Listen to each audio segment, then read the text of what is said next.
નમસ્કાર, ખબર વડાલી. સૌ પ્રથમ અસર અમારી. વડાલી તાલુકાના વડગામડા ગામે ઉમિયા માતાજી મંદિરનો 15મો પાટોત્સવ ભારે ભક્તિભાવ સાથે ઉજવાયો, જેમાં આજ વહેલી સવારથી ગામની સેવા સહકારી મંડળીના કમિટી સભ્યો યજમાન તરીકે પૂજામાં બેઠા હતા, જેમાં ભૂદેવો દ્વારા શાસ્ત્રોક્ત મંત્રોચ્ચાર સાથે યજ્ઞનો પ્રારંભ થયો.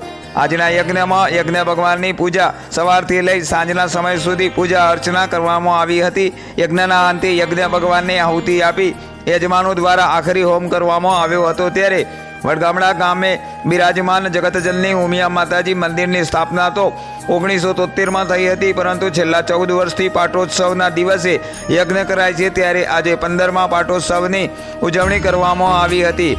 યજ્ઞમાં પૂજા અર્ચના થયા પછી પૂજામાં ભાગ લેનાર યજમાનો દ્વારા મહાઆરતી કરવામાં આવી હતી. સાથે સાથે ગામમાં અને પ્રદેશમાં ઢોર ઢોકર સારા રહે, વરસાદ સારો આવે, તમામ લોકો સુખી અને સ્વસ્થ રહે, તમામનું મંગલ થાય તેવી ઉપસ્થિત સૌ ગ્રામજનોએ ઉમિયા માતાજીને પ્રાર્થના કરી હતી.